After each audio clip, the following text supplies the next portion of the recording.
அனைவருக்கும் வணக்கம். ஒரே குடும்பத்தில் வளரக்கூடிய இரண்டு குழந்தைகளுடைய வளர்ச்சி வெவ்வேறு விதமா இருக்கு. இத பத்தி உளவியலாளர்கள் ஆய்வு செஞ்சாங்க. ஒரு குழந்தைய லெபார்டரி செட்டிங்ஸ்ல வச்சு இனிஷியலா ஆய்வு செஞ்சுட்டு இருந்தாங்க.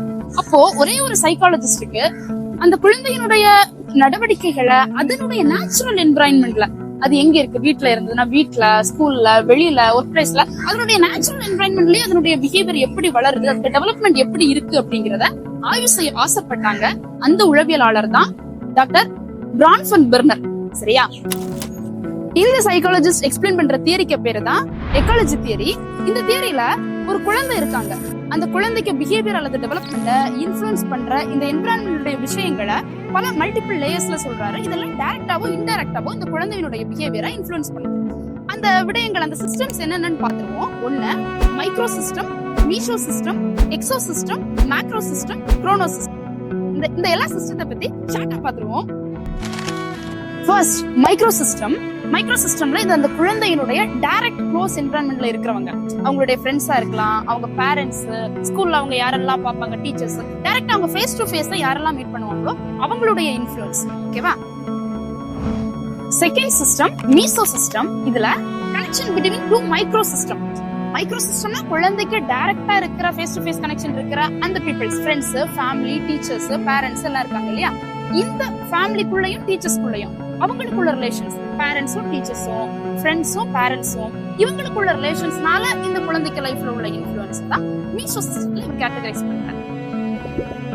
மூணாவது எக்ஸோ சிஸ்டம். இது இன்டைரக்டா இருக்கிற எக்ஸ்டர்னல் இன்ஃப்ளூயன்ஸ்.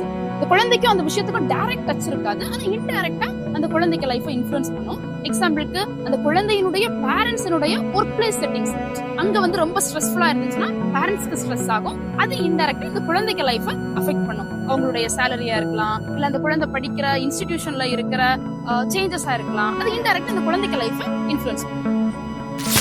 நம்ம சைக்காலஜிஸ்ட் இதுல நாலாவது எக்ஸ்பிளைன் பண்ற சிஸ்டம் மேக்ரோ சிஸ்டம். அதாவது சோஷியலி அல்லது கல்ச்சுரலி நம்பப்படுற வேல்யூஸ் அல்லது சிஸ்டம், பிலீஃப் சிஸ்டம் இருக்கும். லைக் நம்ம ட்ரெடிஷன்ஸ், நம்ம கலாச்சாரம் இதுதான், நம்மளுடைய நம்பிக்கைகள் இதுதான், நம்மளுடைய மதம், லாஸ், ரிலீஜியன், இது எல்லாமே நம்ம ஃபாலோ பண்ணுவோம். அப்போ இதுக்கு இன்ஃப்ளூயன்ஸ் ஒரு குழந்தைக்கு வாழ்க்கையில எப்படி இருக்கும்? ஃபார் எக்ஸாம்பிள், இப்போ ஒரு சமூகம் அந்த சமூகத்திலேயே ஏர்லி மேரேஜ் அக்செப்ட் பண்ற சமூகமா இருக்கலாம்.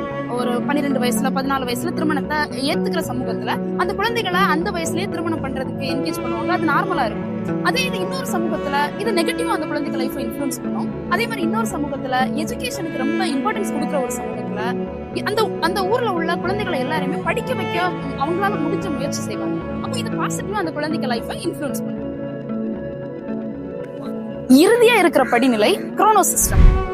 இதுல அந்த குழந்தைக்கு லைஃப் ஸ்பேன்ல நடக்கக்கூடிய ஒரு மேஜர் சேஞ்சஸ், ஒரு ஹிஸ்டாரிக்கல் ஈவெண்டா இருக்கலாம், ஒரு பெரிய வார் நடந்தது அதுக்கு இன்ஃப்ளூயன்ஸா இருக்கலாம், இல்ல லைஃப்ல நடக்கிற ஒரு டிரான்சிஷனா இருக்கலாம்.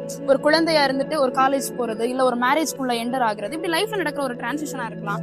இல்லாட்டி அந்த குழந்தைக்கு வாழ்க்கையில நடக்கக்கூடிய ஒரு பெரிய ஸ்ட்ரெஸ்ஃபுல்லான ஈவெண்ட், ஒரு டெத், ஒரு டிவோர்ஸ், இப்படிப்பட்ட விஷயங்கள் வரும். இதுக்கு ரொம்ப ரியல் லைஃப் எக்ஸ்பீரியன்ஸா நம்ம எல்லாரும் அனுபவிச்ச, ஸ்பெஷலா எங்க ஏஜ் குரூப்ஸ் அனுபவிச்ச ஒரு விஷயத்த சொல்லணும்னா COVID-19. அந்த டைம்ல கண்டினியூஸா ஸ்கூலுக்கு போயிட்டு இருந்த நாங்க அப்படியே ஸ்டாப் ஆகி ஒரு பல மாதங்கள் அப்படியே ஒரு லாங் டேர்மா வீட்டுக்குள்ளே இருந்து கிளாஸ்ல படிச்சுட்டு இருந்த கம்ப்ளீட் எஜுகேஷன் ஆன்லைன் சிஸ்டமா மாறி வீடியோ பார்த்து போன்ல அடிக்ஷன்ல நிறைய பேர் போனாங்க. இதுக்கு எஃபெக்ட், இந்த கொரோனா பீரியடுக்கு எஃபெக்ட் ஒவ்வொரு குழந்தைக்கு லைஃப்ல ஒவ்வொரு மாதிரி இருக்கும். பலர் அவ்வளவு நாள் நல்லா படிச்சுட்டு இருந்திருப்பாங்க, ஆனா அந்த ஒரு ஃபேஸுக்கு அப்புறம் சுத்தமா படிப்புல டச் விட்டு இருப்பாங்க. அதே நேரத்துல சிலர் அந்த லீவ் டைம்ல நிறைய சின்ன சின்ன ஹாபிஸ் டெவலப் பண்றது, சின்ன சின்ன கிராஃப்ட் ஒர்க் பண்றது, இப்படி நிறைய விஷயத்துல வந்திருந்தாங்க. யூடியூப்ஸ் வீடியோ பார்த்து கத்துக்கிட்டு வந்த குழந்தைகளும் இருந்திருக்காங்க. சோ இது எல்லாமே இன்ஃப்ளூயன்ஸ் பண்ணும் ஒரு குழந்தைக்கு லைஃப்ல, பாசிட்டிவாவோ நெகட்டிவாவோ இன்ஃப்ளூயன்ஸ் பண்ணும். இதனாலதான் சொல்றாங்க, ஒரு குழந்தைய வளர்க்கறது அவங்க பேரண்ட்ஸ் மட்டும் இல்ல, இந்த கம்ப்ளீட் எக்காலஜி சிஸ்டமே சேர்த்து மல்டிபிள் லேயர்ஸா டைரக்டாவோ இன்டைரக்டாவோ அந்த குழந்தைய வளர்க்குறாங்க. இவ்வளவுதாங்க எக்காலஜி தியரி. இந்த மாதிரி கண்டென்ட் திருப்பி பாக்குறதுக்கு உலக சேனலை சப்ஸ்கிரைப் பண்ணிக்கோங்க. இந்த வீடியோ நல்லா இருந்துச்சுன்னா லைக் பண்ணுங்க, கமெண்ட் பண்ணுங்க, அப்படியே ஷேரும் பண்ணிடுங்க. யூஸ்ஃபுல்லா இருக்கும்.